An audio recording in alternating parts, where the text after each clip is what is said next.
Hey, happy Tuesday evening to all of you out there in social media world. This is Brother Dana coming to you from Chicago. I sure hope you had a great summer. I know going back to school today here in Chicagoland definitely put an end to that season. But I guess all warm weather has to eventually come to an end. Anyway, I wanted to share little things that are on my heart tonight, dealing with Colin Kaepernick. I believe I said that quite right. But anyways, with Nike endorsing him, and if you have been on social media, you will see the alt-right, and I would, probably be pretty much on the mark to say 90% my white family, destroying and burning up their Nike apparel in protest to them taking a stand behind Colin in his stand for the rights and the value of you, my black brothers and sisters. And so you see them burning and you hear about this boycott. But I want to encourage you, my black brothers and sisters. I want to encourage you in this, that you will see that you've got the power. You've got the power. Number one, let's set all things aside, whatever. Nike. I don't care if it's Nike or what. No business is going to truly take a stand if they know it's going to destroy them. They will take a stand if they know that stand is going to keep them still in business. And why has Nike now again, Nike may really have a passion for the black community, but set that aside. Why would Nike be willing to do what they did in taking this stand? Because they know where their support, their finances, their patrons or customers come from. They know that the majority of their sales goes to none other than my black family. And so that shows you right there, and I could almost end right now, that you have the power. And I hope through my videos I can, share with you from my white side of the family and that portion of me for the first 25 years of my life, that we are afraid of you. And we will be extremely afraid of you once we recognize that you are coming together and that you're no longer fearing our bark, because our bite is not as big as our bark. Trust me on that. And especially now that the tables are turning, where not only are you my black family, but the majority of you are the true Hebrew Israelites. So not only do you have the natural power to overcome us, you definitely now have the provision and the favor from the Most High, because that transitioning is happening. No longer are you going to remain the tail. You are now becoming the head. And my white family that has been the head is now going to lose that position and going to become the tail. Why? Because it is biblical. And I won't go into all of that. You can watch some of my other videos if you are coming to listen to me for the first time, on why I know that you, most of my black brothers and sisters that have ancestors coming over, during the Atlantic slave trade and stuff, are definitely the true Hebrew Israelites. And your season is now about to start. And that is the main reason why you got the power. But in the physical realm and in the financial realm, you have more power than you believe that you have. And I went and I took some clippings from a couple posts. One of them was taken from the Atlantic, and this other one came from the New York Post. But the Atlantic says, here's the thing. This is a quote that I read in there. Black kids didn't stop wearing dunks because white kids and the media stopped being interested in them. Basketball shoes still do about $800 million in sales a year. And there's a reason for that. Of course, the marketing strategy worked because black culture is cool. You set the standard. You set the trends. When you bring it up, you're first of all knocked for it. But then eventually the white culture is like, man, this is cool. And what happens then? When we adopt it, then it becomes all that in a bag of chips. For instance, remember when Ebonics was flying around and how horrible it is that our inner city black kids, all they do is talk Ebonics? Now, what is one of the main typing languages of the white culture? Ebonics. 24/7, 365, HRU, to be N, to be H, to be honest.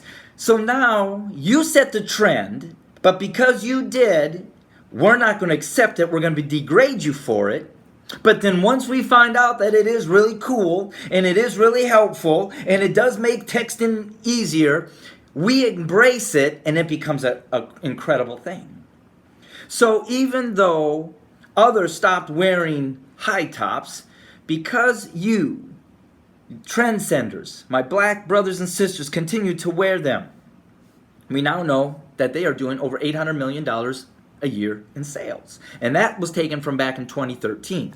And it goes on to say, but the fact is that Nike, more than any other consumer company marketing African American accomplishments and swagger, has really shown the same kind of loyalty, hasn't shown. And so this goes into just saying how Nike has built its empire off the dollar of you, my black brothers and sisters.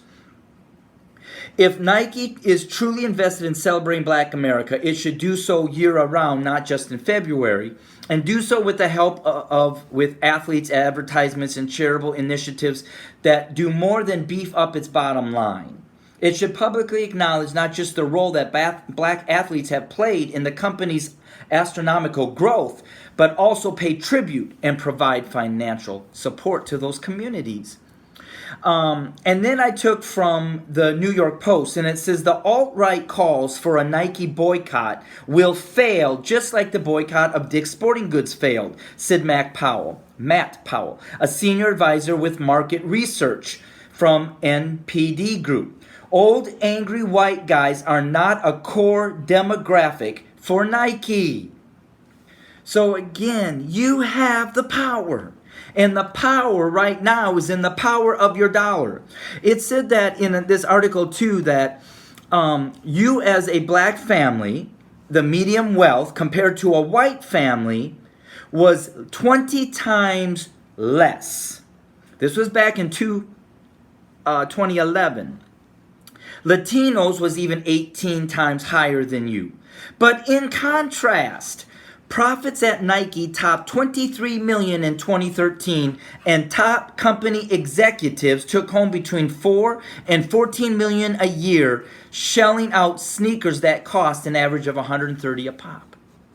So even though your net income per household went down, the sales of Nike went up because you've got the power. So I hope that you will take this understanding even in this natural realm right now with your dollar. That you hold the power, my black brothers and sisters. You hold the power in all other areas, and especially now that your 400 years of oppression and slavery has come into an end, you hold the power.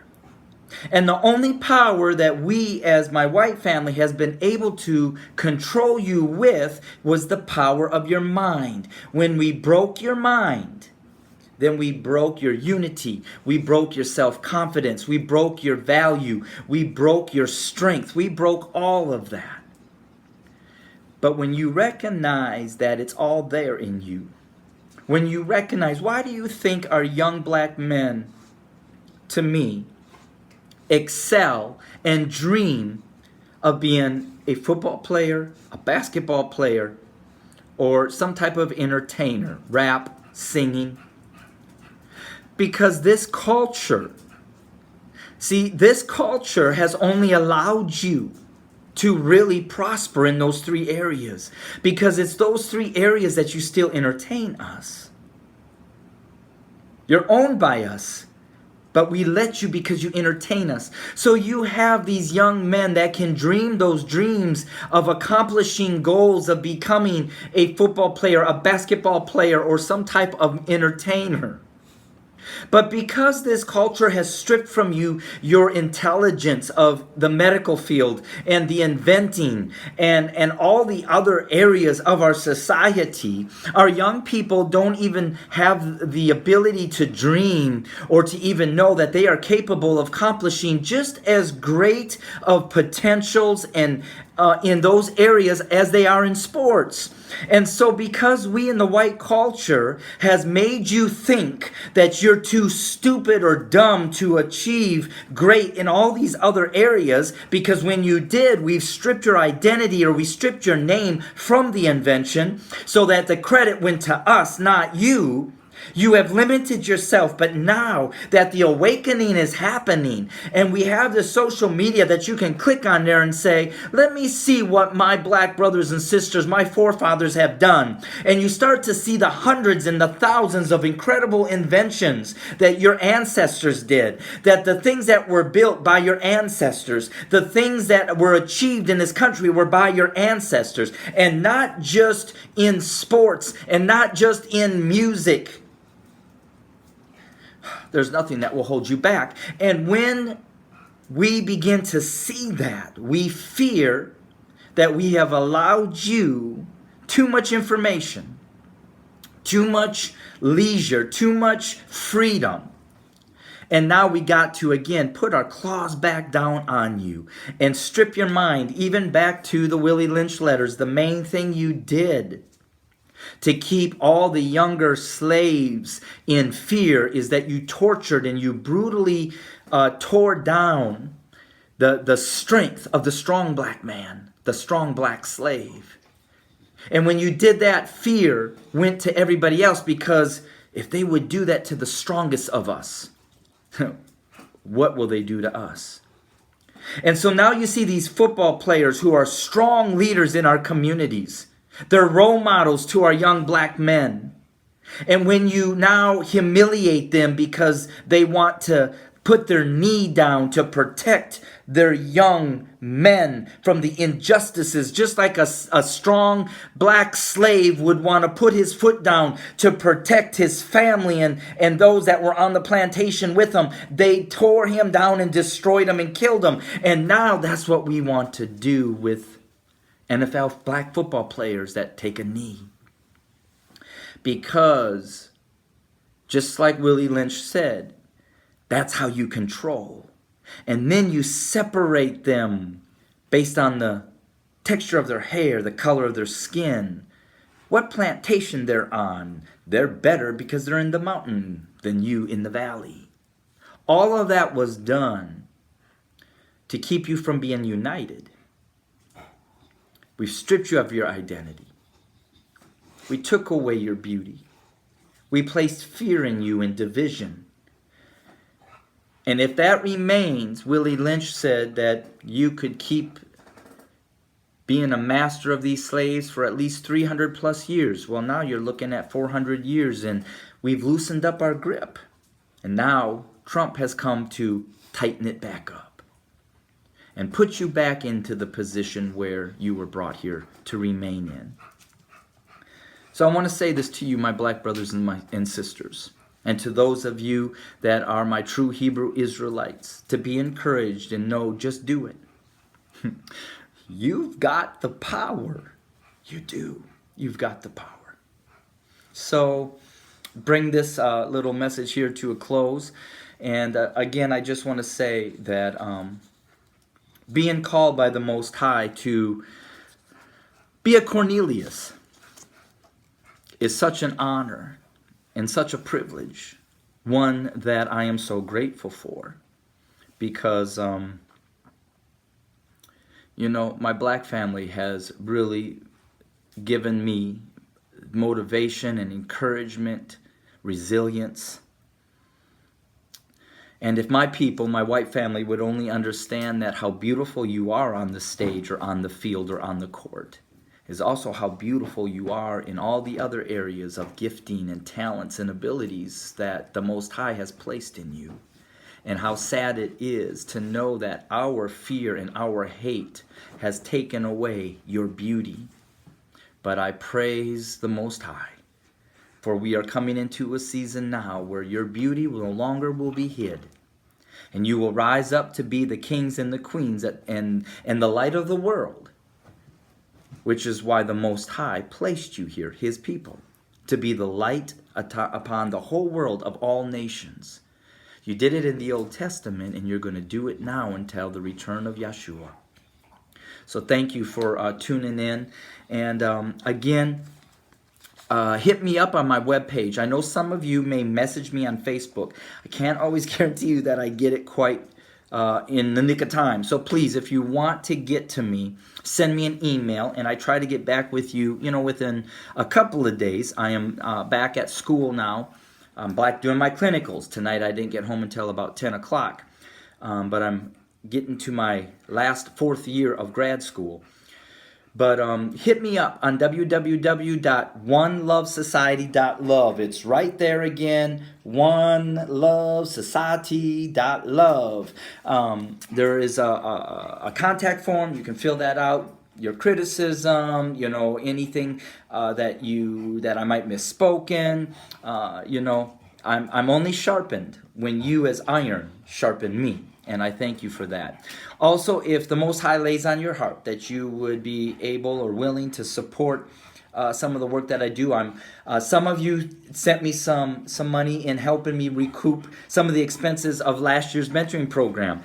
Well, this year I am hoping to do the mentoring program at 3 different schools here in Chicago. And so, as that time goes on, if the Most High lays on your heart and want to support the work, I do it all volunteer. I have been doing that for 25 years. If I can get some finances from a grant, great. But there's so much red tape at times to do that I just trust that when you sow for the Most High, you will reap in the Most High. And I know that I have gotten an email or two from some of you that are really disappointed in me asking for finances. And I apologize to those of you that may think, but I understand that my motives in doing this is for financial purposes. But I work my 40-hour job. Well, they cut me to 20, but I work my job because never do I want to become rich off the backs of the Most High's people. If wealth is supposed to be for me, the Most High will give that to me, not at the expense of the people He loves and the people that I love. And may I never be found to tax the beautiful people of the Most High so that I can live in luxury. No, I want that blessing miraculously to come from the Most High, and then we can all enjoy it. All right, so thank you for tuning in, and I pray that you all have a blessed night. Shalom.